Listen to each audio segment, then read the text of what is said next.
السلام عليكم ورحمة الله.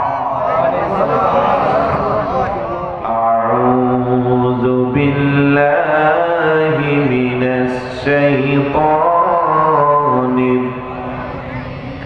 بسم الله الرحمن الرحيم. اهدنا الصراط المستقيم صراط الذين أنعمت عليهم غير المغضوب عليهم ولا الضالين آمين. صدق الله مولانا العظيم وصدق رسوله النبي الحبيب الكريم. সূরা ফাতিহা যখন তেলাওয়াত করি আমরা সবাই বলি ইহদিনাস সিরাতাল মুস্তাকিম সিরাতাল লাযীনা আন'আমতা আলাইহিম। রব্বুল আলামিন, তুমি আমাকে সহজ সরল পথে পরিচালিত করো। সিরাতাল লাযীনা আন'আমতা আলাইহিম, যেই পথে তোমার নিয়ামত প্রাপ্ত ব্যক্তিরা চলেছে। নামাজি বলি আল্লাহ সোজা পথে চালাও, সে পথে চালাও যে পথে তোমার প্রিয়জন গেছে চলি।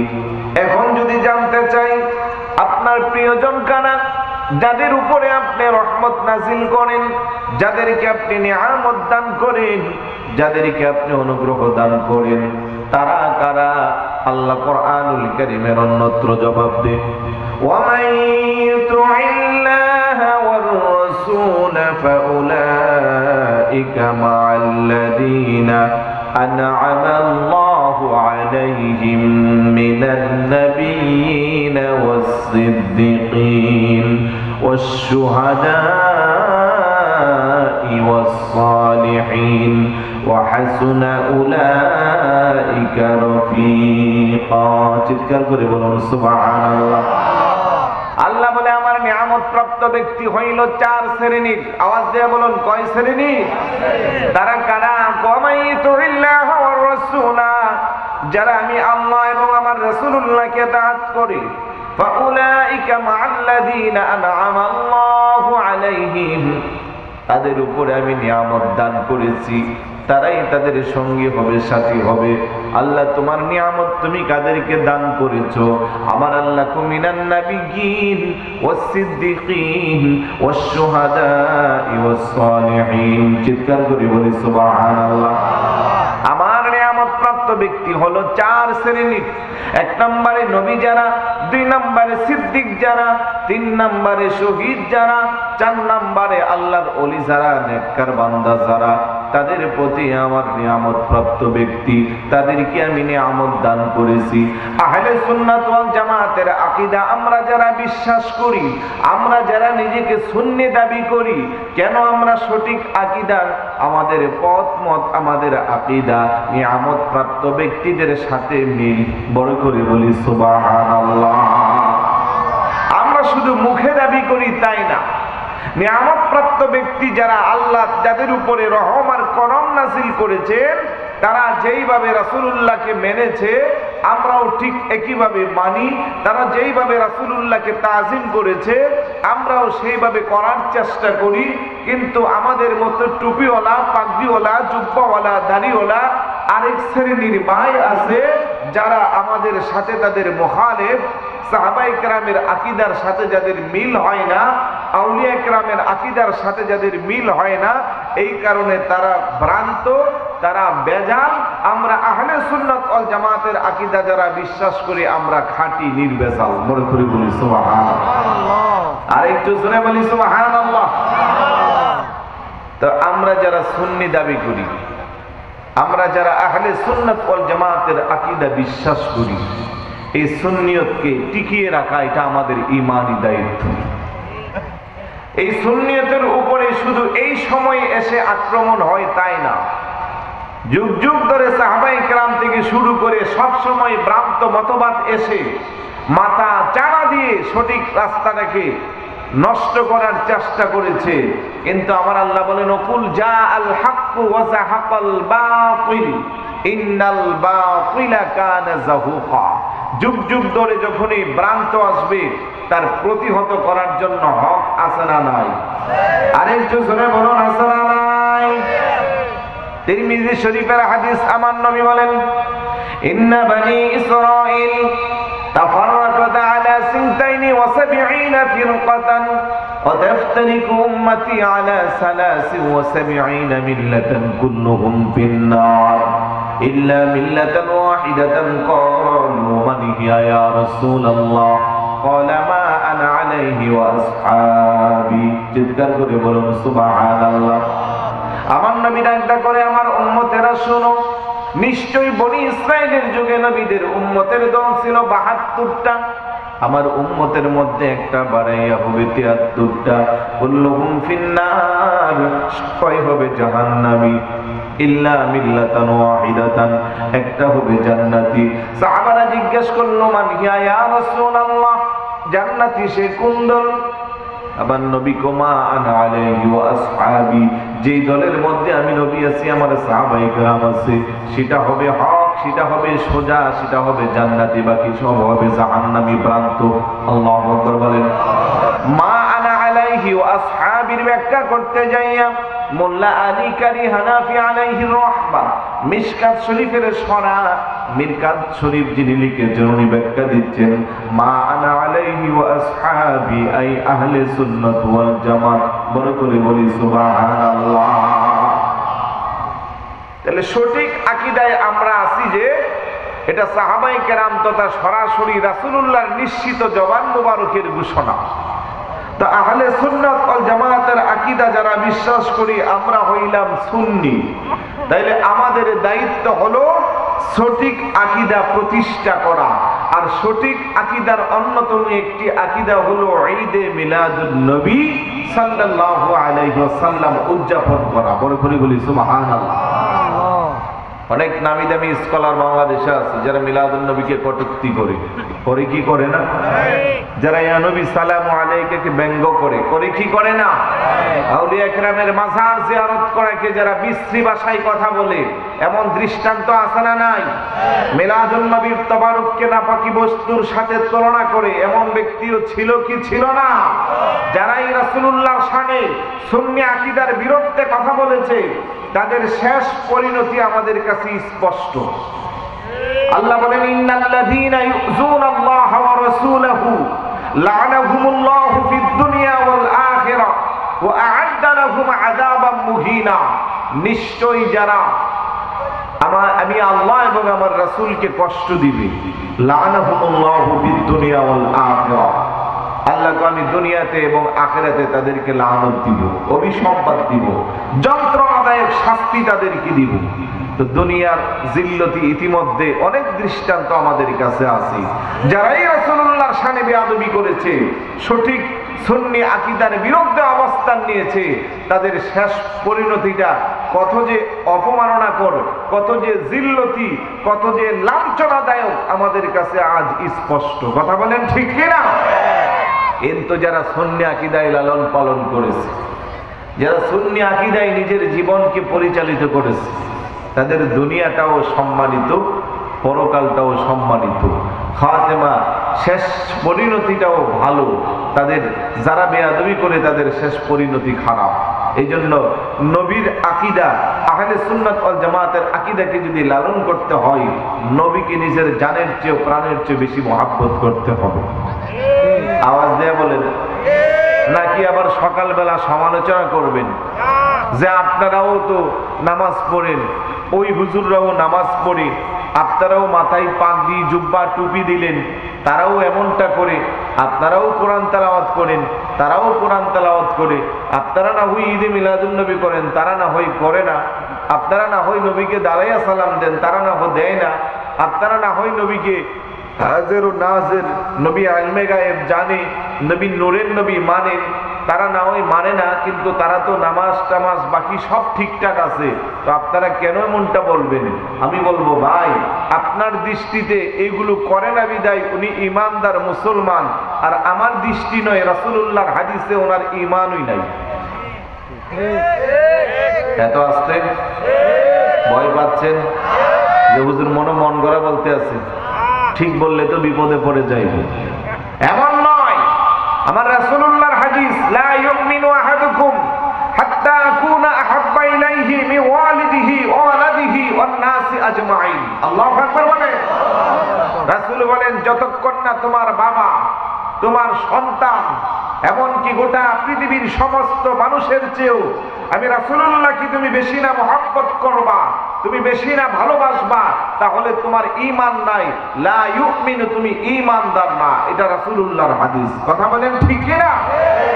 শুক্রবারে জুমার সানি খুতবায় বহু মসজিদের সম্মানিত খতিবে মুকাররম এই শব্দটা আপনাদের কানে আসবে, আলা লা ঈমানা লিমান লা মুহাব্বাতা লাহু, আলা লা ঈমানা লিমান লা মুহাব্বাতা লাহু। রাসূলুল্লাহ বলেন, খবরদার, সাবধান, যার মধ্যে আমি নবীর মুহাব্বত নাই তার মাঝে ঈমান নাই। আরেকটু জোরে বলুন ঠিক কি না?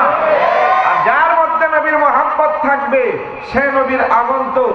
নবীর আনন্দে আমরা যারা ঈদে মিলাদুন নবী কোরআন হাদিস সম্মত অনুযায়ী পালন করি, কোরআন হাদিসের দলিলগুলো উপস্থাপন করি, তারপরেও যারা মিলাদুন নবী পালন করার কারণে আমাদেরকে বেদাতি বলে, আবার মাঝে মধ্যে আমাদেরকে লাহাবিও বলে, নাউজুবিল্লাহ বলবেন না, তাহলে তাদের কি ঈমান আছে? এবার আওয়াজ দিয়ে বলুন, ঈমান আছে? রাসূলুল্লাহকে তাজিম করা ফরজ করে দিয়েছেন কে? আরেকটু জোরে বলুন। লিতুমিনু বিল্লাহি ওয়া রাসূলিহি ওয়া তুআজ্জিরুহু ওয়া তুওয়াক্কিরুহু ওয়া তুসাব্বিহুহু বুকরাতাও ওয়া আসীলা। আল্লাহ বলে, ওয়া তুআজ্জিরুহু ওয়া তুওয়াক্কিরুহু, আমার রাসূলকে তোমরা সম্মান করো, তাজিম করো, আমার রাসূলের আনিত বিধানগুলো পালন করে রাসূলকে সহযোগিতা করো, সম্মান করো। রাসূলুল্লাহকে তাজিম করা আমার আল্লাহ ফরজ করে দিয়েছেন। সেই জন্য রাসূলুল্লাহকে আমরা যখন সালাম দেই, আদবের সাথে, বিনয়ের সাথে দাঁড়ায়া নবীকে সালাম দেই, ইয়া নবী সালামু আলাইকা সম্বোধন করি। কিন্তু বড় দুঃখ লাগে, বড় আফসোস লাগে, আজ বাংলাদেশের কিছু আলেম আছে যাদের নামের আগে আল্লামা বহু টাইটেল লাগানো, পিছনেও টাইটেল লাগানো, যাদের মাহফিলে হাজার হাজার লক্ষ জনতা জমায়েত হয়, সহজ সরল কিছু বাইরা বুঝে না আমরা যেই নবীকে তাজিম করতে যাই আর সালাম দেই, তাদের দৃষ্টিতে এটা বেদাত, আমাদেরকে গালমন্দ করা হয়। কথা বলেন ঠিক কিনা? আমি বলবো, ভাই, তোমার মাহফিলে লক্ষ জনতা হয় তাতে কিছু আসে যায় না, তোমার মাহফিলে হাজার হাজার মিডিয়া জমে তাতেও কিছু আসে যায় না। তুমি যতই নামি দামি আলেম দাবি করো, যতই হাজার হাজার মানুষের হৃদয়ে তোমার স্থান হোক না কেন, মদিনাওয়ালার শানে বেয়াদবি করার কারণে আমার আল্লাহর দরবারে তোমার 2 পয়সার কোনো দাম নাই। রাসূলুল্লাহর শানে আঘাত করার কারণে মদিনাওয়ালা কামনাওয়ালা নবীর দরবারে তোমার 0 পয়সার কোনো মূল্য নাই। কথা বলেন ঠিক কিনা? মানুষ বেশি দিয়া, জমায়েত বেশি দিয়া তুলনা করা যাবে না। কারবালার জমিনে নবীর কলিজার টুকরা সাইয়্যিদুশ শুহাদা, শহীদ দস্তে কারবালা, বেহেশতের কোটি কোটি যুবকদের সর্দার ইমাম হুসাইন রাদিয়াল্লাহু তাআলা আনহু হকের পক্ষে ছিলেন, যার পক্ষে মাত্র 82 কিংবা 93 জন সর্বোচ্চ মুসলমান ছিল।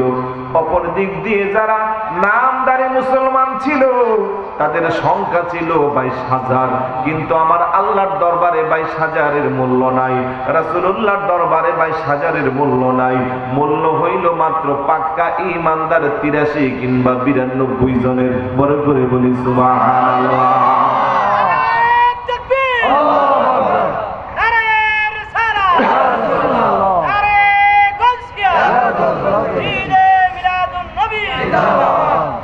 আজ বড় দুঃখ লাগে, বড় আফসোস লাগে, এই সময়ে আমার ইয়ং স্টার যারা, তরুণ প্রজন্ম যারা, তারা এখন সবচেয়ে বড় আলেম, তারা এখন সবচেয়ে বড় মুফতি মুহাদ্দিস।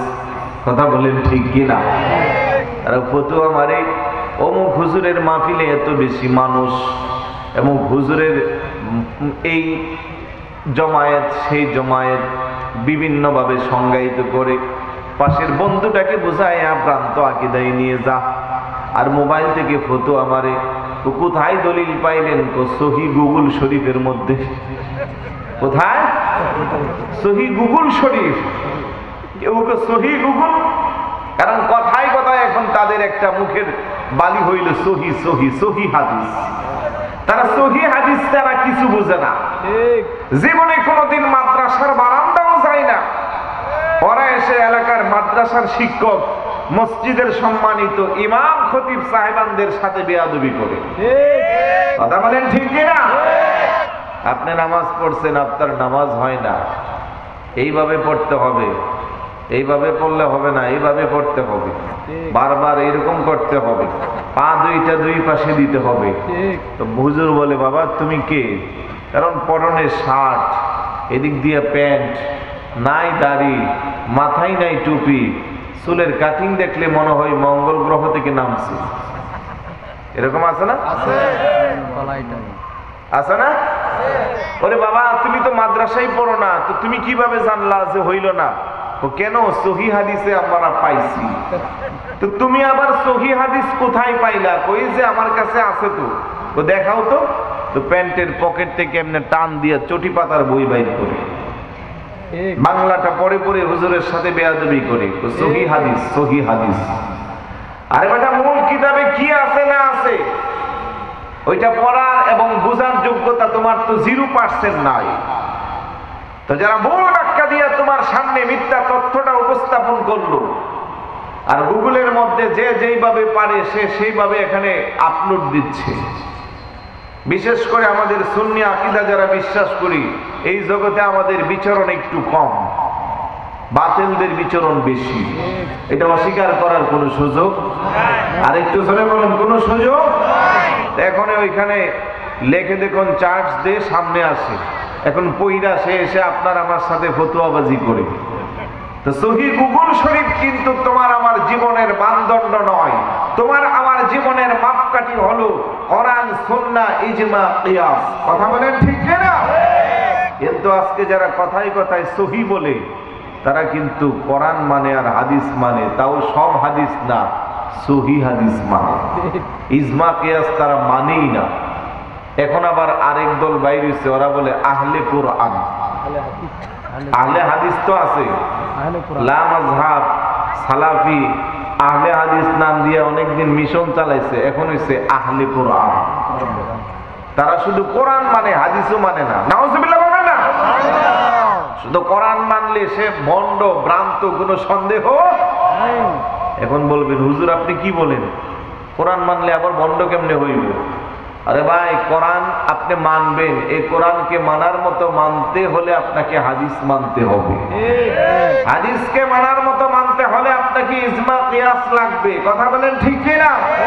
কারণ কোরআনে আল্লাহ নামাজের কথা বলছে, কয়বার বলছে? সবাই বলবেন 82 বার বলছে। এখন কোন ওয়াক্ত নামাজ কয় রাকাত পড়বেন সেই কথা কোরআনের কোথাও আছে? তাহলে আপনি নামাজ কেমনে পড়বেন? তাইলে তো ফজরের নামাজ 2 রাকাত সুন্নত আর 2 রাকাত ফরজ, 4 রাকাত পড়তে পারবেন না।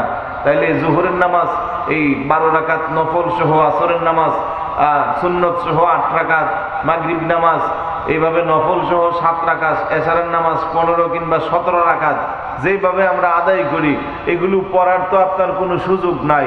হয়তো আপনাকে সারাদিনই নামাজ পড়তে হবে, কারণ আল্লাহ বলছে আকিমুস সালাহ, নামাজ কায়েম করো, নামাজ পড়ো। তাহলে কোরআনের কোথাও নাই যে কোন ওয়াক্ত নামাজ কয় রাকাত পড়বেন।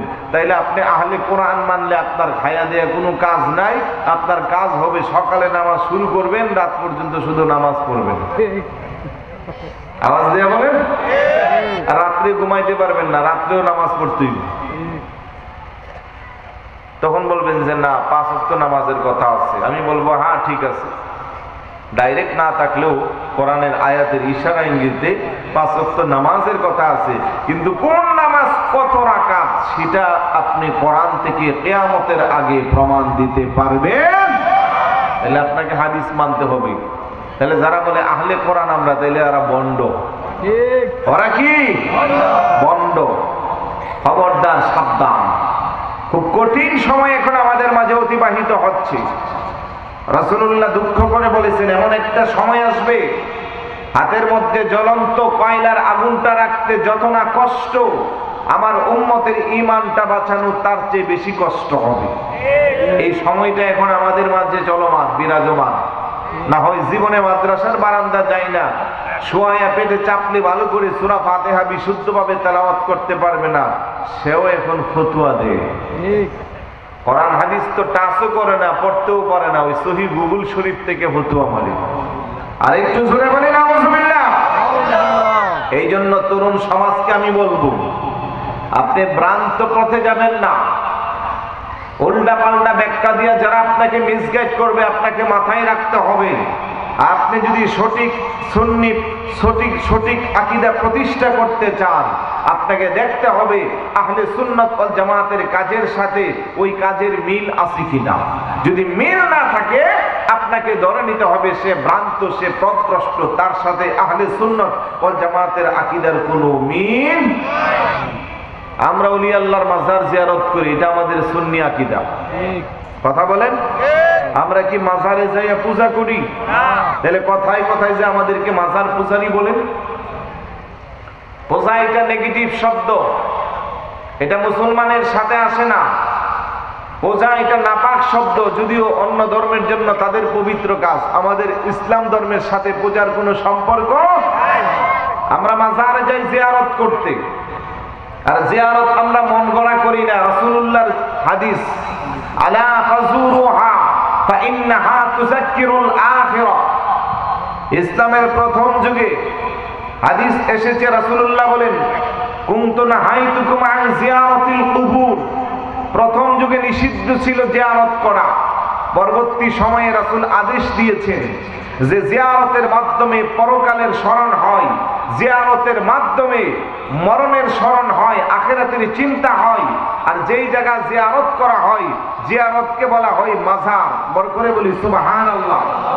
আশিকে রাসূল যারা, ওলি আল্লাহ যারা, আহলে সুন্নাত ওয়াল জামাতের আকীদা যারা বিশ্বাস করে, তারাই মাজার জিয়ারত করে। আর সেই কবরকে বলা হয় মাজার, যেহেতু অধিক পরিমাণের এখানে জিয়ারত করা হয়। এমন একটা গুরুত্বপূর্ণ ইবাদতকে যারা পূজার সাথে তুলনা করে, তাহলে বোঝা গেল তারা অজ্ঞ, মূর্খ, কোরআন হাদিস সম্পর্কে তাদের কোনো আইডিয়া, ধারণা।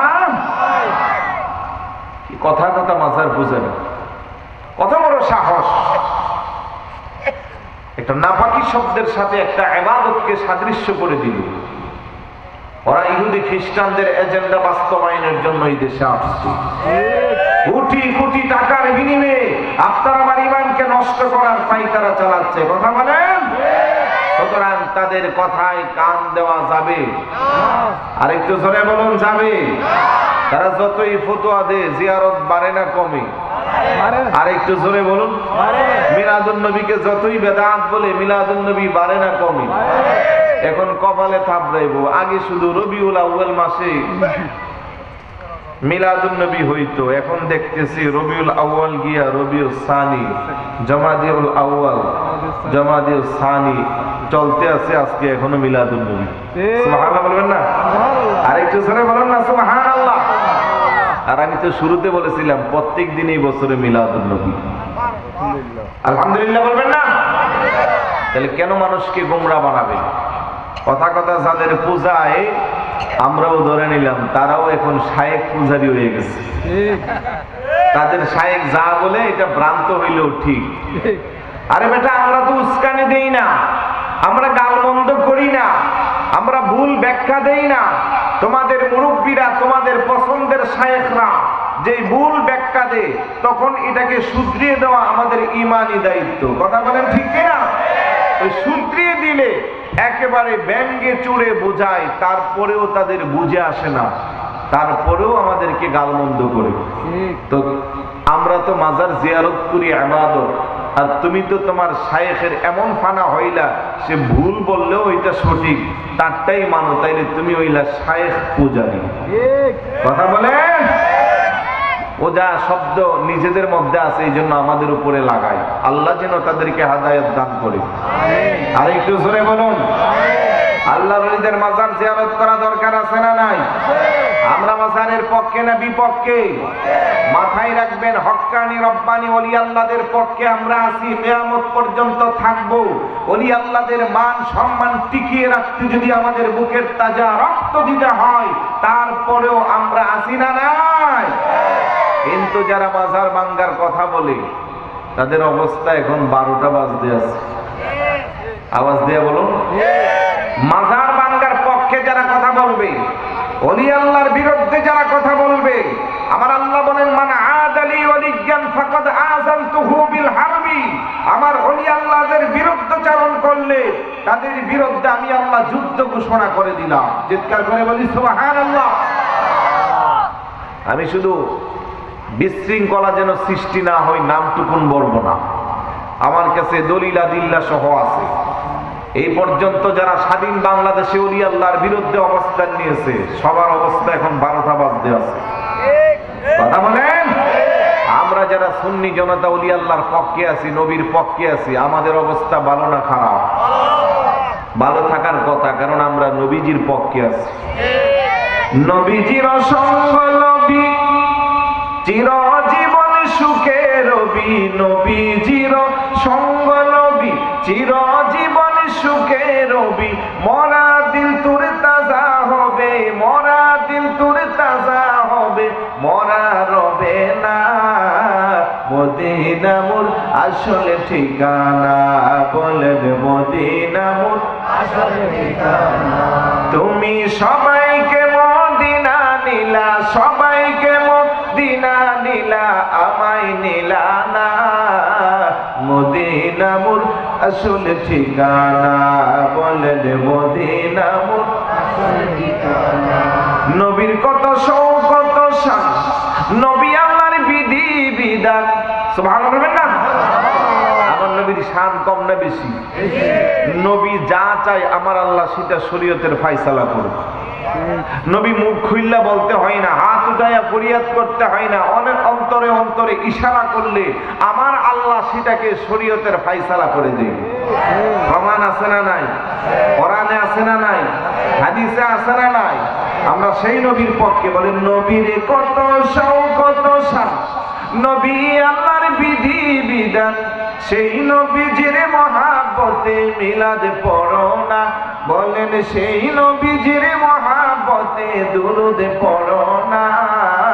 মদিনা মোর আসল ঠিকানা, বলেন মদিনা মোর আসল ঠিকানা।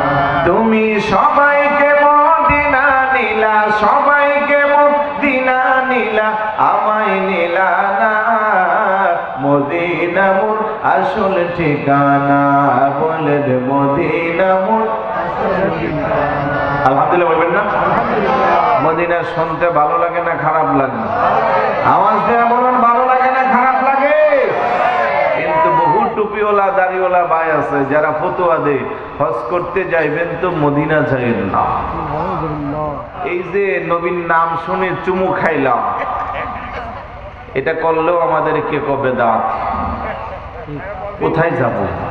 নবীকে মোহাব্বত কেন্দ্রিক যে আমলটাই আমরা করি, এটা করার কারণে আমাদেরকে গালি দেওয়া হয়। তাতে কি আমাদের সমস্যা আছে?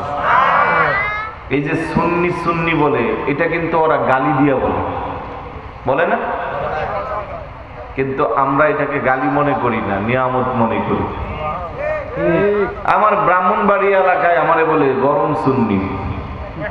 ও চট্টগ্রাম থাকে তো, জামিয়া আহমদিয়া সুন্নি আলিয়ায় পড়াশোনা করছে, এই জন্য এটা গরম সুন্নি। তা আমি বলি যে সুন্নি মানি তো গরম, নরম আর ঠান্ডা তো সুন্নি হইতে পারে না। নরম আর ঠান্ডা যারা তারা মুনাফিক। কথা বলেন ঠিক কিনা? ওরা যতই আমাদেরকে গালি দেয়, গরম সুন্নি কইলে আমার মন চা তার আইনা কলিজাটার সাথে মিলাইয়া 1 কাপ গরম গরম চা খাওয়াই। এখন তো আবার চা বেশি চলে না, কফি খাওয়াই, কফি। কারণ ও যে আমার এই গরম সুন্নি কয়, এটা যদি আমার আল্লাহর আদালতে মঞ্জুর হয়, আমার জীবন সার্থক। কথা বলেন ঠিক কিনা? কিন্তু ওদের তো নাম আছে, কি যেন বলেন না, ডাক দিলে চেহারাটা মলিন করে ফেলে, ঠিক না? ভাই আমি কিন্তু বলি নাই, আপনারাই বলছেন, কারণ আমি কাউকে গালিও দেই না, আক্রমণাত্মক কথা বলি না, কিন্তু তাদের কথাগুলোর জবাব তো আমাকে দিতে হয়, না হয় আমার এই সহজ সরল ইমানদার মানুষগুলো যাবে কোথায়? তারা তো এক সময় তাদের ভ্রান্তের বেড়াজালে আবদ্ধ হয়ে ইমান আকীদা নষ্ট হয়ে যাবে। রাসূলুল্লাহর নাম শুনলে চুমু খায়, আমাদেরকে বেদাতি বলে। ইমাম মালিক রহমতুল্লাহি আলাইহি চারটা প্রসিদ্ধ মাযহাবের একটা মাযহাব আছে, মালিকি মাযহাব, আছে না নাই? ওই মাযহাবের যিনি ইমাম, ওনার নাম কি? ইমাম মালিক রহমতুল্লাহি আলাইহি জীবনে হজ করছে মাত্র একবার। আওয়াজ দেন, কয়বার? বলে আপনি এত বড় আলেম, একবার কেন হজ করলেন? হজ করতে হলে যাইতে হই মক্কাতুল মুকাররমা। উনি সারা জীবন বসবাস করছেন মদিনাতুল মুনাওয়ারা। 70 বছর মদিনার এরিয়ার শরীফের ভিতরে বসবাস করছেন, পায়ে জুতা লাগান নাই, খালি পেটে হাঁটতেন। আল্লাহু আকবার বলবেন না? প্রস্রাব পায়খানার হাজতের প্রয়োজন হলে মদিনার এরিয়া থেকে অনেক দূরে যাইয়া দ্রুতগামী ঘোড়া নিয়ে যাইতেন, দ্রুত হাজত সাইরা আবার মদিনাতুল মুনাওয়ারা পবিত্র হয়ে চলে আসতেন। হজ কেন জীবনে একবার করলেন? তো মক্কায় গেলে যদি আমার মরণ হয় সেই ভয়ে আমি যাই না, একবার ফরজ ছিল তাই আদায় করেছি, আমি চাই আমার মরণটা যেন মদিনা শরীফে হয়। কোন এক সময় একটা মদিনা শরীফের পুরান দেওয়ালের পাশে দিয়ে যাচ্ছেন, পুরান দেওয়ালটাকে যাইয়া উনি জড়াইয়া ধরে চুমু খাচ্ছেন। বাতিল যারা দূর থেকে দেখে, কই এটা তো বড় আলেম ছিল, অনেক প্রসিদ্ধ আলেম, আজ এমনটা কেন করলো? তো আরেকটা বয়স হয়েছে তো মনে মাথা নষ্ট হয়ে গেছে, নাউজুবিল্লাহ। তো দুই একটা চল আমরা জিজ্ঞাসা করি মাথা ঠিকঠাক আছে কিনা। জিজ্ঞাসা করে আপনি ইমাম মালিক? বলে হ্যাঁ। আপনি তো অনেক বড় আলেম, তো এই কাজটা কেন করলেন? এই পুরান দেওয়ালের মধ্যে যাইয়া আপনি চুমু খাচ্ছেন, ঘটনা কি? আমি কেন চুমু খাচ্ছি সেটা যদি তোমরা বুঝতা তাহলে আর আমার বিরুদ্ধে মন্তব্য করতা না। কোন আপনি কারণটা বলেন। ইমাম মালিক আলাইহির রহমা বলে, এই দেওয়ালটার পাশে দিয়া পেয়ারা রাসূল একাধিকবার হেঁটে গিয়েছেন। যেহেতু এটা একটা চলার রাস্তা, আমার রাসূলুল্লাহ যখন এই দেওয়ালের পাশে দিয়ে হেঁটে গেছেন, আমার মন বলছে কোনো না কোনো এক সময় রাসূলুল্লাহর জিসিম মুবারকের সাথে এই দেওয়ালের সাথে সংঘর্ষ হয়েছে, তাই আমি দেওয়ালটারে চুমু খাচ্ছি। বড় করে বলি সুবহানাল্লাহ। বাতিল গুলো কয় এমনও তো হইতে পারে রাসূলুল্লাহ যাওয়ার সময় দেওয়ালের সাথে দিয়ে গেছে না, অনেক দূরে দিয়ে গেছে, তাইলে আপনি কেন চুমু খাচ্ছেন? ইমাম মালিক রহমতুল্লাহি আলাইহি, ঠিক আছে তোমাদের কথা মেনে নিলাম, কিন্তু হাদিস শরীফ প্রমাণ করে আমার রাসূলুল্লাহ সবসময় ঢিলা ঢালা পোশাক পরতেন, চাদর পরতেন ঢিলা ঢালা। তাহলে রাসূল যখন এই দিক দিয়ে হেঁটে গেছেন, তোমার কথা মেনেই নিলাম যে শরীর মোবারক দেওয়ালের সাথে লাগে নাই, তবে আমার মন বলছে হুজুরের চাদর কিংবা শরীর মোবারকের জামা মোবারক কোনো না কোনো সময় দেওয়ালের সাথে লাগছে। আর একটু জোরে বলুন না সুবহানাল্লাহ। লোকগুলো ডাক দেখো এমনও তো হইতে পারে যে যাওয়ার সময় অনেক দূরে দিয়া গেছে, জামা মোবারকও দেওয়ালের সাথে লাগে নাই। কারণ শয়তানের বুদ্ধি যুক্তি কম না বেশি? আর একটু জোরে বলুন। যেমন রাসূলুল্লাহকে যখন আমরা নূরের নবী কই, তাইলে যুক্তি দে, রাসূলকে কেমনে তোমরা নূরের কও? রাসূল মাটির, আমাদের বড় মায়ের মতো সাধারণ মানুষ। আর একটু জোরে বলি নাউজুবিল্লাহ। আরো কি বলে, রাসূল যেমন, আমরা যেমন হাটে বাজারে যাই রাসূলও গেছে, আমরা যেমন শাদী করছি রাসূলও করছে, আমাদের যেমন জন্ম হয়েছে মরণ হয়েছে রাসূলুল্লাহর হয়েছে, তো রাসূল কি করে আবার নূরের হয়? রাসূল তো আমাদের মতোই সাধারণ মানুষ। আর একটু জোরে বলি নাউজুবিল্লাহ। যুক্তি দেয় কি দেয় না? আর একটু জোরে বলুন।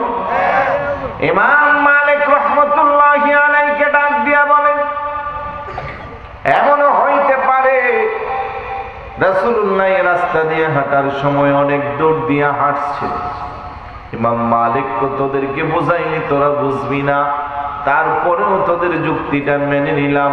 আমার মন বলছে আমার প্রিয় নবীজি এই রাস্তা দিয়ে যখন হেঁটে গেছেন, হুজুরের শরীরের বাতাস মোবারকটা দেওয়ালের মধ্যে লাগছে। আর একটু জোরে বলুন সুবহানাল্লাহ।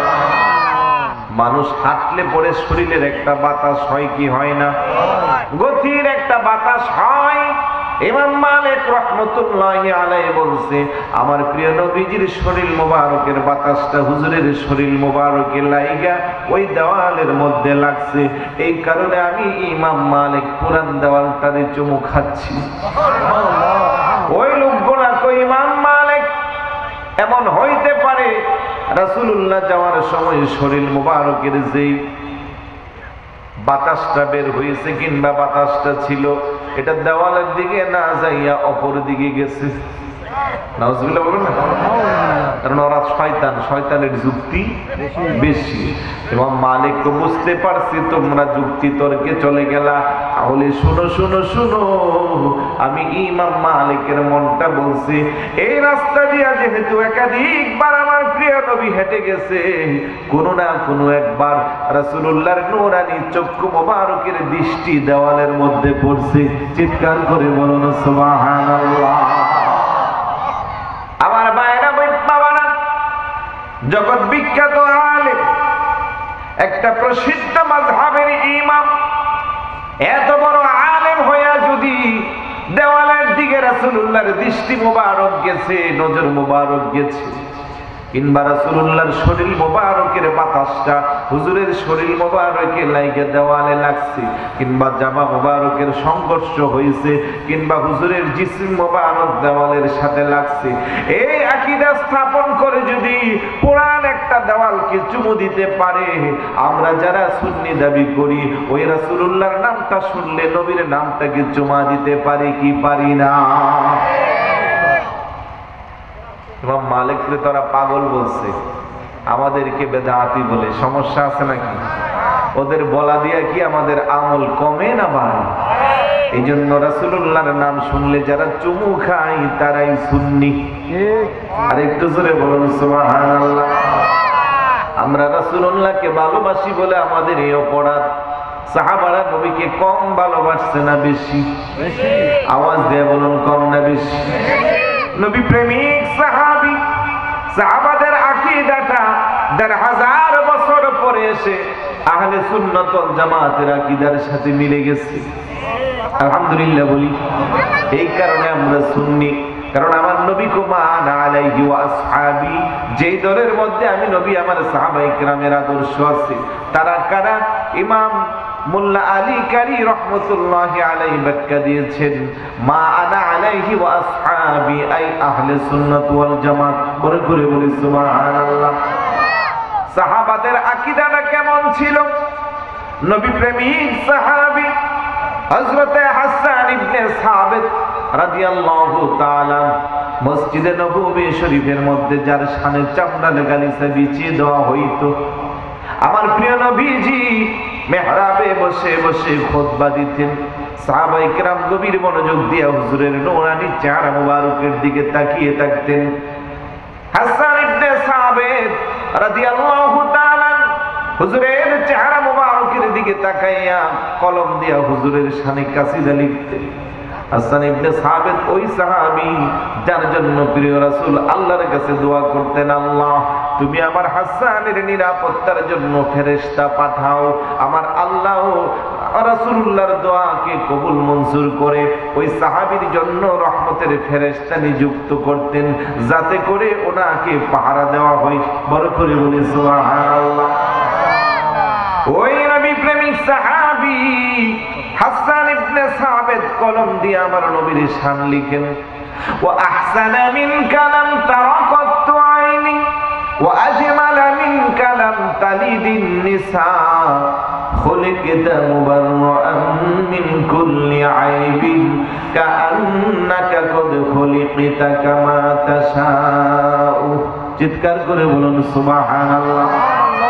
সাহাবাদের কি আকীদা, নবীর শানে তারা কি মন্তব্য, কি লেখেন?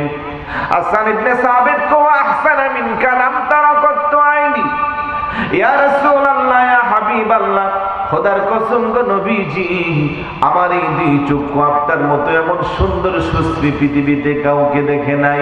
দেখবে কেমন করে গো নবীজি? ওয়া আজমালা মিন কালাম তালিদিন নিসা, পৃথিবীতে কোনো মার গর্ভে আমার আল্লাহ এমন দামি সন্তান প্রসব করেন নাই। খুলিকতা মুবাররাআম মিন কুল্লি আইবিন, আমার আল্লাহ আপনাকে সৃষ্টি করেছে, আপনার কোনো দোষ নাই, ত্রুটি নাই। কাআন্নাকা কদ খুলিকতা কামা তাশাউ, আপনার সাথে পৃথিবীর সাথে কারো কোনো তুলনাও নাই। বড় করে বলি সুবহানাল্লাহ। গভীর মনোযোগ।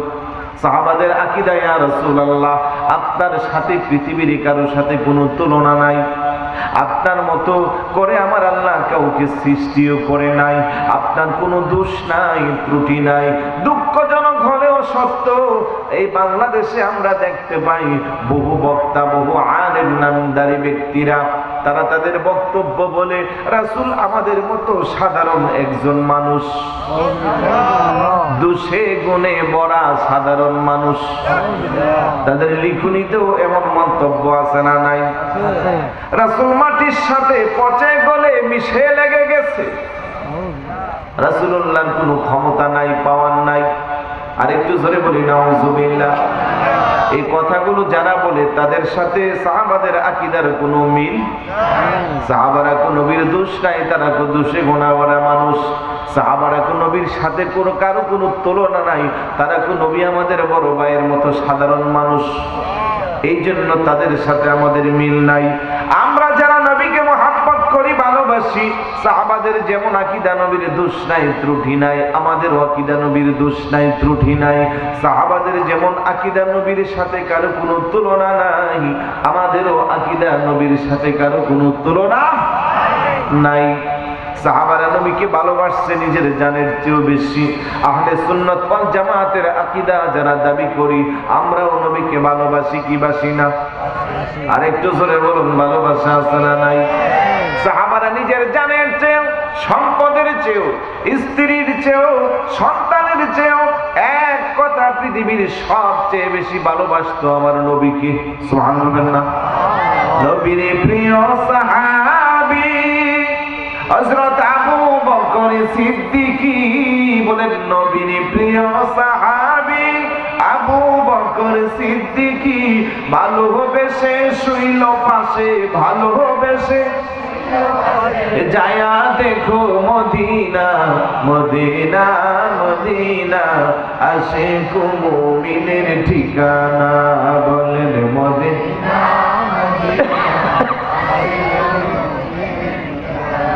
দিদারে চেয়ে কাঁদো তোমরা, দিদারে চেয়ে কাঁদো তোমরা, হও না নবীর দেওয়ানা। মদিনা, মদিনা, আশিক মুমিনের ঠিকানা। জালালউদ্দিন সুয়ুতি ৭৫ বারে দেখলো নবীজি। সুবহানাল্লাহ বলবেন না?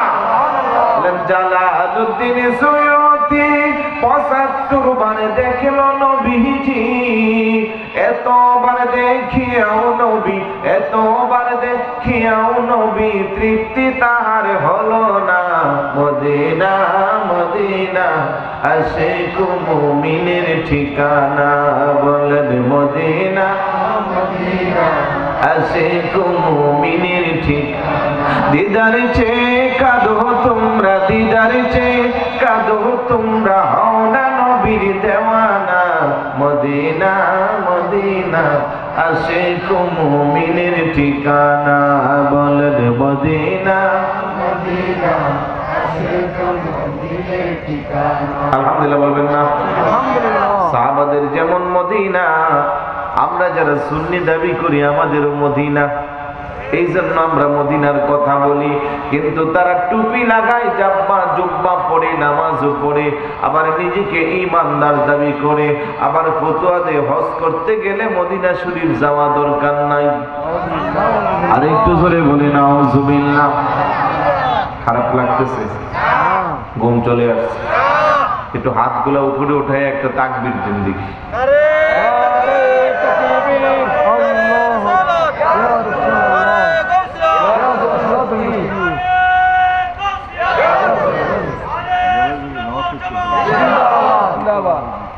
এই আওয়াজে তো ঘুম যাইব না, আর একটু বড় লাগবে, ঠিক না?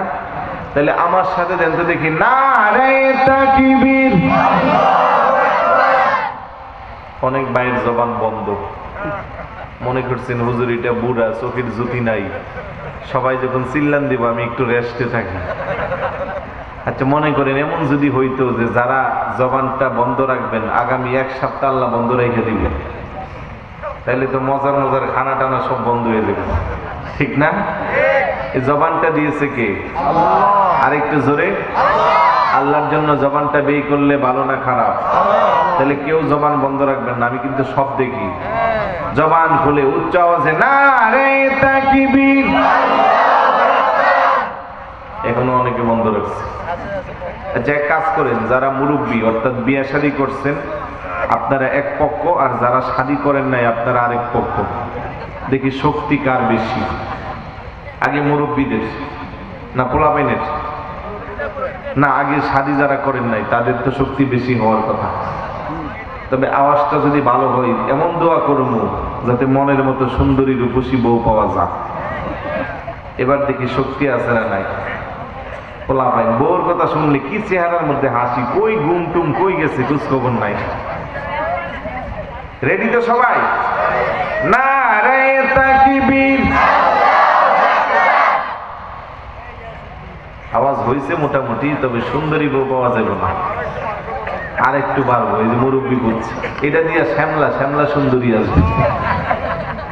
আরো জোরে নারে তাকবীর, নারে রিসালাত, নারে গাউসিয়া, আহলে সুন্নাত ওয়াল জামাত। এবার মুরব্বীদেরটা একটু দেখি, আপনারা সহযোগিতা করছেন। আমি তো পোলাপাইন যারা শাদী করে নাই তাদের কথা বলছি, পোলাপাইনও আপনাদেরকে সাহায্য করবো, দেখি কি আওয়াজ আছে। কারণ পোলাপাইনের কোনো দাম নাই, কথা কথা বলেন যে তোরা পোলাপাইন মানুষ বুঝোস না, দূরে যা দূরে যা। তো দেখি আপনাদের কি পাওয়ার আছে, আল্লাহ কি দিচ্ছে। নারে তাকবীর। মাশাআল্লাহ, দাঁত নাই তারপরও কি পাওয়ার। কোরআন চাইল বাতে পারে, একটা কথা কানা। আবার অনেকে চিন্তা করি পোলাপাইনের জ্ঞানে সুন্দরী বউর কথা বলছে, আমাদের কি আছে? আপনাদের তো আর এখনো শাদী করাইতে পারবো না, আপনাদের জন্য দোয়া থাকবে, আপনাদের জন্য জান্নাতে হুর আছে। আর একটু জোরে বলুন সুবহানাল্লাহ। এবার দেখি আওয়াজটা কেমন হয়। নারে তাকবীর, নারে রিসালাত। আচ্ছা এবার যদি সবাই মিল্লা যাই বোধ হয় আওয়াজটা আরো বেশি। সুবহানাল্লাহ সুবহানাল্লাহ। বাপ বেটা মিল্লা গেলে লাভ না লস? ছেলেদেরকে বলি মুরব্বীদেরকে মানা দরকার আছে নি? অনেক ছেলে আছে বেয়াদব, মুরব্বীদের কথা শুনে না, এমনটা করবেন না। অনেক মুরব্বী আছেন ছোটদেরকে আদর করেন না, তাও করা যাবে না। রাসূল বলেন মান লাম ইয়ারহাম সাগীরানা ওয়া লাম ইউক্কির কাবীরানা ফালাইসা মিন্না। যারা ছোটদেরকে স্নেহ করে না, বড়দেরকে সম্মান করে না, তারা আমার উম্মত না। তাহলে একসাথে মিলেমিশে থাকলে লাভ না লস? আর একটু জোরে বলো এবারে একসাথে। নারে তাকবীর, নারে রিসালাত, নারে গাউসিয়া, আহলে সুন্নাত ওয়াল জামাত। ওলি আল্লাহ যেখানে, নবী রাসূল যেখানে, মিলাদ কিয়াম যেখানে, নামাজ রোজা যেখানে, পর্দা আছে যেখানে, আলহামদুলিল্লাহ বলি। আরেকটু জোরে বলি, আরেকটু জোরে। আল্লাহ যেন কবুল করে। ঘুম ভাঙছে না? চিল্লাইতেছেন যে মনে করেন যে এমন না যে আপনাদেরকে লসে ফলাই দিন। কারণ চিল্লাই খিদা লাগলে তো আবার একটা মজা লাগবে। আছে না ভাই? আছে নি? তবারক আছে? বিরিয়ানি আছে। তাহলে তবারক আছে যেখানে আমরা আছি, আলহামদুলিল্লাহ বলবেন না? কারণ আমরা শুনলি এত বিরিয়ানি খাই, বিরিয়ানি খাওয়ার তৃপ্তি মিটে না। কথা কোন ঠিক কিনা? কিন্তু যারা মিলাদুন নবী মানে না, দূর থেকে আফসোস করে, হায় রে এই যে শুরু করলো সারা বছর বিরিয়ানি খাওয়া, সেন্ট তাদের নাকে দিয়ে যা, কিন্তু মাঝে মধ্যে আবার অনেকে এখন শীত তো এখানে পারবে, ওখানে একটু রুমাল টুমাল দিয়ে ডাইকে এসে বসতে হবে। তবে আমাদের আকীদা বিশ্বাস এই বৈশ্বিক মহামারী করোনার প্রাদুর্ভাব এখনো আছে না নাই? আর একটু জোরে বলুন, আছে না নাই? আমাদের বিশ্বাস এই মিলাদুন নবীর তবারক গুলা, আমরা তো গরিব মানুষ, চিকিৎসা সেবা ভালো নিতে পারলাম না, এখনো করোনা ভাইরাসের ভ্যাকসিন আবিষ্কার হয় নাই, তবে মন বলছে মিলাদুন নবীর তবারক গুলা আমাদের করোনা ভাইরাসের ভ্যাকসিন। আর একটু জোরে বলি সুবহানাল্লাহ। তবারক কেউ তো বিস্ত্রী ভাষায় কথা বলছে যে তবারক হলো শেফা, বিভিন্ন রোগ সুখ নিয়ে মানুষ এই তবারক খায়, মিলাদুন নবীর তবারকের উসিলা আল্লাহ রোগ মুক্ত করে দেয়। তবারকটাও একটা নাপাকি জিনিসের সাথে তুলনা করছে, যার কারণে শেষ অবস্থাটা আমাদের কাছে স্পষ্ট হয়ে আছে। শিক্ষা নেওয়া দরকার আছে না নাই? আর একটু জোরে বলুন, আছে না নাই? আল্লাহ যেন শিক্ষা নেওয়ার তৌফিক দেয়। আর একটু জোরে। আমরা যারা মিলাদুন নবীতে আসছি, আমরা যারা সুন্নি দাবি করি, আমরা যারা সঠিক আকীদায় প্রতিষ্ঠা করি, আমাদের নামাজের দরকার নাই। খুশি হয়ে গেছে? আছে না নাই? সর্বশেষ বেশি সময় নিব না, কারণ আপনারা বিরক্ত হয়ে যাচ্ছেন। আর এই মুহূর্তে যেই নতুন করে আপনাদের জজবা আছে, আরো 1 ঘন্টা করলেও আপনারা বিরক্ত হবেন না, ঠিক না? তবে আমারও বিবেক আছে, আমি তো বিবেক ছাড়া মানুষ না। আপনারা শুনবেন দেখেই কি আমি আপনাদেরকে কষ্ট দিব? এটা ঠিক হবে না। আসুন, নামাজের কথা বলছিলাম। আমাদেরকে অপবাদ দেখো সুন্নিরা নামাজ পড়ে না, নাউজুবিল্লাহ বলবো না? আমাদেরকে অপবাদ দেখো মিলাদুন নবী যারা পড়ে তারা নামাজ পড়ে না। তথাকথিত এক বক্তা, এখন বাংলাদেশে তার জায়গা নাই, তার বক্তব্য বলছে চট্টগ্রামে জশ্নে জুলুস চলছে, আমি আসছি, নামাজের সময় মানুষগুলো নামাজ না পড়ে বসে আছে, বলছে না? আমি তারে বলতে চাই, তোর চোখের মধ্যে খোদার গজব করছে। এই বছর তো করোনার কারণে সংক্ষিপ্ত হয়েছে। গত বছর আওলাদ রাসূল হুজুর কেবলা মুর্শিদ কেবলা আল্লামা সৈয়দ মোহাম্মদ তাহের শাহ মাদ্দাজিল্লুহুল আলীর সদরাতে জশ্নে জুলুসে ঈদে মিলাদুন নবী হয়েছে। আপনাদের মনে পড়ে কিনা দেখেন, আগের দিন 9 নাম্বার সতর্ক সংকেত দিয়েছে চট্টগ্রামে। গুড়ি গুড়ি বৃষ্টি হয়েছিল, বৃষ্টি হয়েছে, 9 নং সতর্ক বাণী। ওরা মনে মনে খুশি হয়ে গেছে, দেখি তোদের আজকে জুলুস কই যা। কিন্তু 9 নং সতর্ক বাণী থাকার পরেও সকালবেলা একেবারে ফুটন্ত গোলাপ সূর্য উঠে গেছে। ধারণা করছে মানুষ কম হইব, মিডিয়া কো কেমনে কম হইব, আমাদের দৃষ্টিতে 50 লক্ষ প্লাস। আল্লাহু আকবার বলবেন না? ওরা তো আর জানে না। লম্বা হাদিস আমি পুরাটা পড়ব না, শেষের অংশে বিহিম ইয়াদফাউল বালাউ আন হাযিহিল উম্মাহ, আমার নবী আল্লাহ ওলিদের গুণগান করে হাদিসের শেষের অংশে বলে যে আমার এই সমস্ত ওলি আল্লাহদের কারণে আমার সাধারণ উম্মতের বালা মুসিবত দূর হয়। 9 নং সতর্কবাণী দিয়েছে আবহাওয়া অধিদপ্তর। আমার আল্লাহ তাদেরকে হুঁশিয়ার দিয়েছে, খবরদার, আগামীকাল চট্টগ্রামে আমার রাসূলের 41তম বংশের সদারতে আমার নবীর আগমনের জশ্নে জুলুস হবে, আর তুই 9 নং সতর্ক দিতে গেলা, খবরদার, তুমি নিশ্চুপ, তুমি ঠান্ডা হয়ে যাও। লক্ষ লক্ষ সুন্নি জনতা নবীর জশ্নে জুলুস পালন করবে। চিৎকার করে বলি সুবহানাল্লাহ।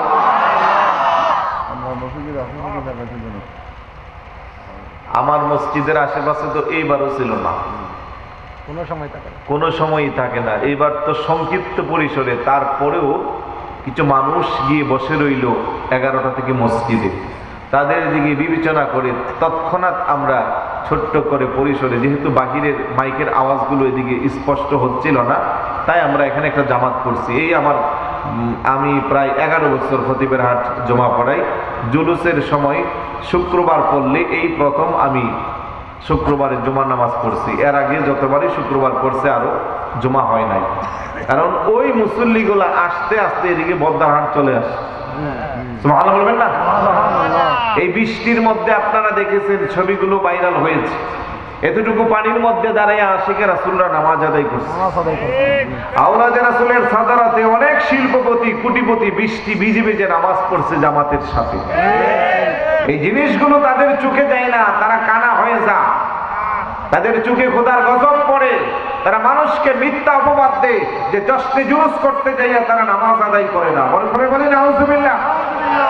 আমরা যারা ঈদ মিলাদুন নবী পালন করি, আমরা নামাজ আদায় না করলে করবে কেটা? কারণ মিলাদুন নবীর অন্যতম শিক্ষাই হইছে নামাজ। কথা বলেন? সোফিয়া বিনতে আব্দুল মুত্তালিব শাওয়াহিদুন নবুওয়াত কিতাবের মধ্যে আসছে, হুজুরের ফুফি আম্মা রাসূলুল্লাহ পৃথিবীতে আসার পরে কারোর সাথে কোনো কান্নাকাটি নাই, চিৎকার নাই, শব্দ নাই, সর্বপ্রথম যে কাজটা করছে আল্লাহর কুদরতি কদমে সিজদা দিছে। তো অন্যতম শিক্ষাই হইল মিলাদুন নবীর সিজদা দেওয়া।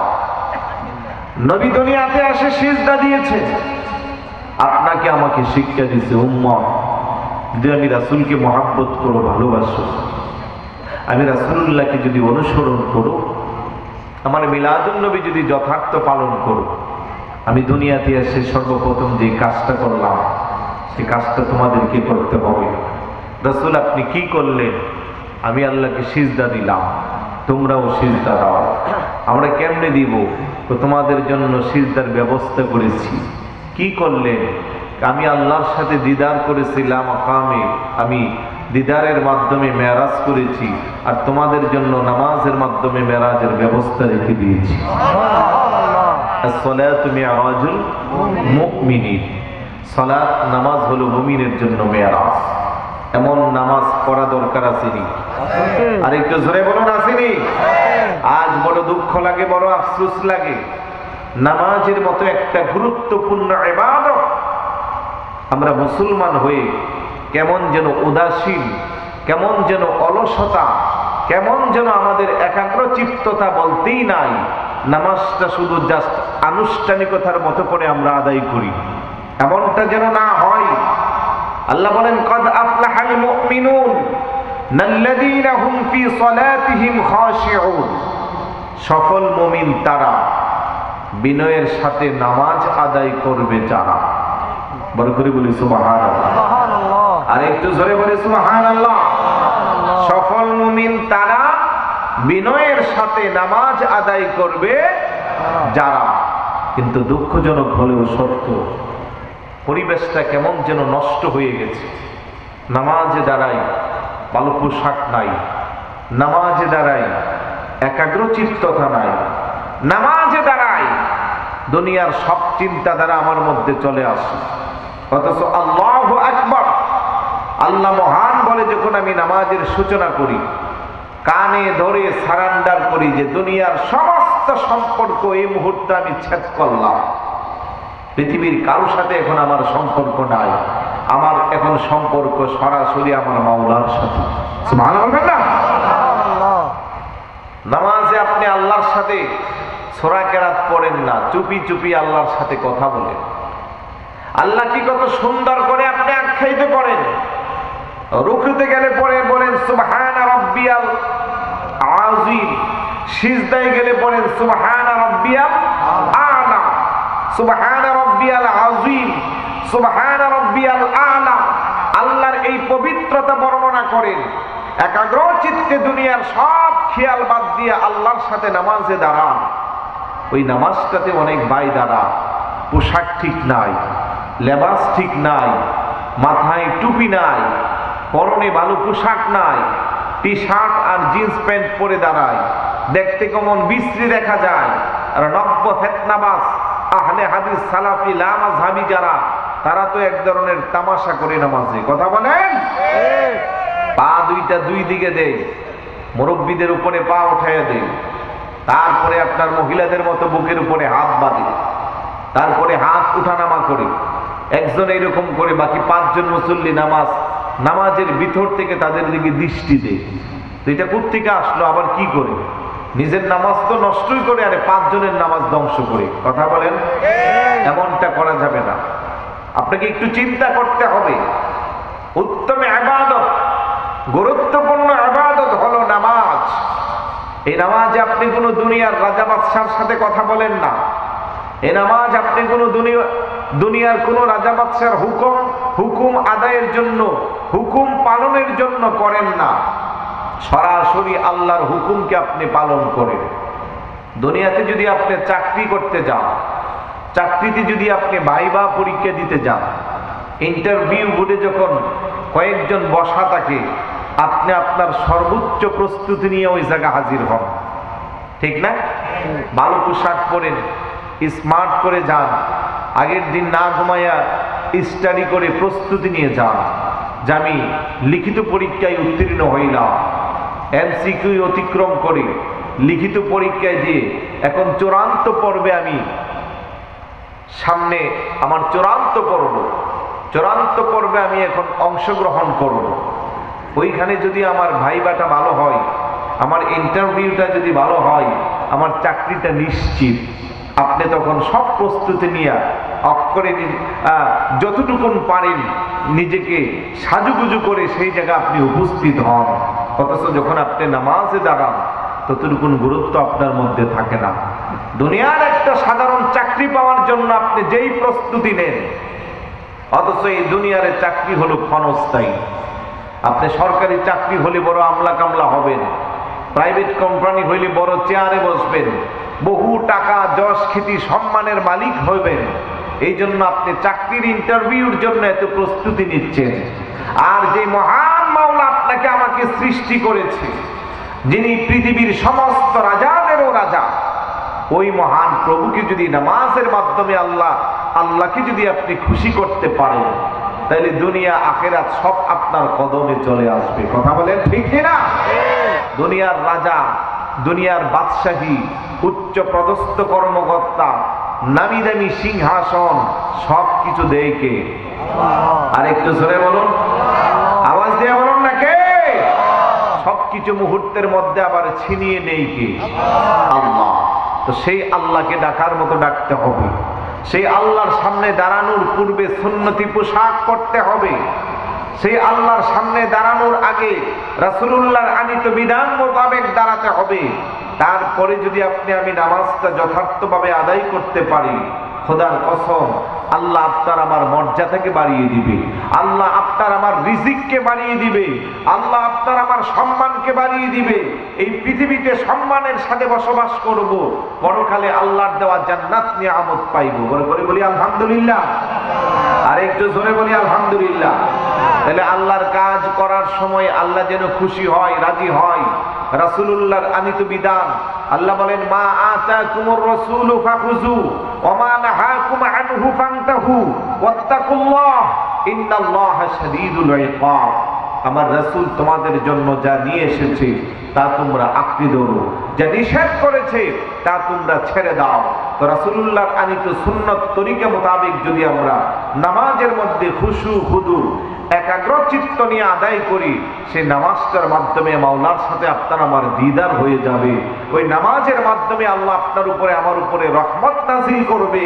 এই নামাজের মাধ্যমে আপনার আমার মর্যাদা আল্লাহ বাড়িয়ে দিবে। বল করে বলি সুবহানাল্লাহ।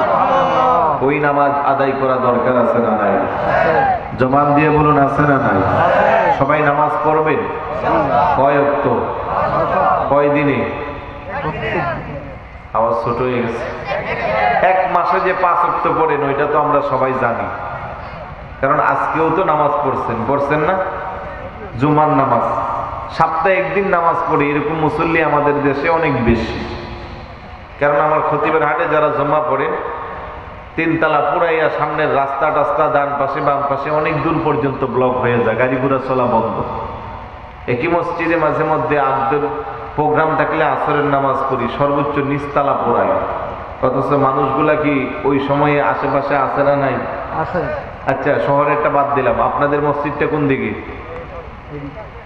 এই পাশে। ইমাম সাহেব হুজুরকে, হুজুরে খতিব সাহেবকে চলে গেছে, আব্দুর রহমান আল কাদরি। তো যে কথা বলতেছিলাম, যদি বলি যে ইমাম সাহেব হুজুর জোহরের সময় কয়জন মুসল্লি ছিল, জুমার সময় কয়জন ছিল, হুজুর বলেন না কয়জন ছিল? পুরা ছিল। আসরের সময় কয় কাতার হয়েছে? 4 কাতার। মাগরিবের সময় আর ইশারের সময় আজকের কথা বলতেছেন নাকি? আজকে যেহেতু মাহফিল, আজকে তো মুসল্লি বেশি, সব সময় এটা বলেন না। ফজরের সময়, ফজরের সময় আপনি চাকরির বইয়ে বাড়াই বাড়াই বলতেছেন। কারণ অনেকে এখানে আছে যে হুজুর যদি আমাদের কম কোন তাইলে কিন্তু খবর আছে, হুজুর কিন্তু আপনাদের পক্ষে বলছে। কথা বলেন ঠিক কিনা? তুলনামূলক অন্য অন্য জায়গার চেয়ে মুসল্লি, এটা কি ভালো কথা না খারাপ কথা? তাইলে এবার হুজুরের পক্ষে আমিও একটু বলা দরকার আছে নি। হুজুর যেহেতু আপনাদের পক্ষে বলছে, আমিও বলবো যে আপনারাও হুজুরের বেতনটা কম করে 10,000 টাকা দিন মাসে। দিবেন তো? আমি প্রায় জায়গা বলি, সব জায়গায় এখন বেতন বাড়ে, কিন্তু আমাদের হুজুরদের সম্মান এটা বাড়ে না। ওই মানদাদা আমলের 4-5 হাজার টাকার মধ্যে এখন পড়ে আছে। বাড়াইতে বললে কমিটির মধ্যে 3 জন মত হইলে 6 জন না করে। অথচ কি বলবো, শহরে যারা দারোয়ানগিরি করে তাদেরও এখন 10,000 টাকার উপরে বেতন। অথচ সমাজের সবচেয়ে সম্মানী ব্যক্তি হলো আমাদের ইমাম খতিব সাহেবগণ, যাদেরকে আমরা যথার্থ মর্যাদা দিতে পারি না। বেতন বাড়ানোর কথা বললে আরে হুজুররা যে উপরি টাকা পা, আলগা টাকা অনেক পা। অথচ যিনি আলগা টাকার পক্ষে সাফাই গেছে, কেমনে পাক? প্রত্যেক দিন দাওয়াত থাকে। খবর নিয়ে দেখেন বিগত 4 বছরে ওনার বাড়িতে একবারও দাওয়াত দিছে না। কথা কোন ঠিক না? এমনটা করবেন না। আলেমদেরকে সম্মান করবেন, আলেমদের ইজ্জত দিবেন। সুন্নি আকীদার ইমাম খতিবকে টাকা দিলে এই টাকা পয়সা নিয়ে তারা সিনেমা হল বানাবে না, তারা হয়তো মসজিদ বানাবে, মাদ্রাসা বানাবে, কিংবা ইসলামের খেদমত হয় এমন কাজ করবে। আলহামদুলিল্লাহ বলবেন না? আর একটু জোরে বলুন না আলহামদুলিল্লাহ। তো ইমাম খতিবকে সম্মান করবেন। ইমাম মানি নেতা, অথচ আমাদের সমাজের কিছু ভাই আছে যাদের সমাজে 2 পয়সার দাম নাই, মসজিদে গেলে ওনারা বড় সর্দার হয়ে যান, আছে না? মুয়াজ্জিনের উপরে নির্যাতন করে, কথা বলে কেমন নির্যাতন? কোনো কারণে বাতাসে একটা পাতা ডুইখা জানালা দিয়ে ভিতরে পড়ছে, এটা অমুক সাহেবের চোখে পড়ছে, এই জন্য মুয়াজ্জিনকে দমকাইতে দমকাইতে শেষ। তার কোনো কাজ নাই, সারাদিন শুধু দাওয়াত খান। এই যে এখানে ময়লাটা পড়ে আসলো, পাতাটা পড়লো, এটা সরাইতে পারলেন না কেন ভাই? আপনারও তো ইমানি দায়িত্ব। আপনি আস্তে করে পাতাটা নিয়ে জানালা দিয়ে ফেলে দিলে আর কথাই হইতো না এখানে। আপনি আর 5 জনকে দেখা দেখান যে দেখেন মুয়াজ্জিন হুজুর রাখছেন, ইমাম সাহেব রাখছেন, মসজিদের খেদমত ঠিকভাবে করে না। এমন করে কি করে না? আওয়াজ দিয়ে বলেন করে কি না? হয়তো আপনাদের এলাকা না করে অন্য অন্য জায়গার কথা বলছি। তো এমন করবেন না, সম্মান দিবেন। কোনো কারণে যদি আপনার সাথে না আসে, সম্মানের সাথে ওনাদেরকে রেসপেক্টেবল ভাবে সসম্মানে ওনাদেরকে বিদায় দিবেন। বহু জায়গা ইমাম সাহেবরা সকালবেলা চাকরি আছে, জোহরের সময় নাই, কি আছে না নাই গ্যারান্টি নাই। কিছু উচ্ছৃঙ্খল কমিটির বাইরের কারণে এমন দৃষ্টান্ত আমাদের মাঝে মাঝে মধ্যে দেখা যায়। সোশ্যাল মিডিয়ার কল্যাণে অনেক কিছু ভাইরাল হয়। আমি বেশি কিছু বলবো না, কারণ অনেকে হয়তো এটাকে অন্য চোখে নেবেন। আমি পজিটিভলি বলতাম যে এটাকে ভালোভাবে আপনারা নেবেন। আলেম ওলামাকে সম্মান করবেন। আহলে সুন্নাত ওয়াল জামাতের আকীদার ইমাম খতিব মুয়াজ্জিন যারা, তাদেরকে সম্মানই ভালো করে দিবেন। এই সময়ে চলার জন্য অনেক টাকা পয়সা লাগে, কিন্তু আপনারাও দেখেন সারাদিনে সকাল থেকে সন্ধ্যা পর্যন্ত বহু টাকা আপনার চা নাস্তার বিল আসে, যার এক অংশ ইমাম মুয়াজ্জিনের জন্য বরাদ্দ হয় না। তা আল্লাহ যেন আমাদেরকে বোঝার তৌফিক দান করুন। আর একটু জোরে বলি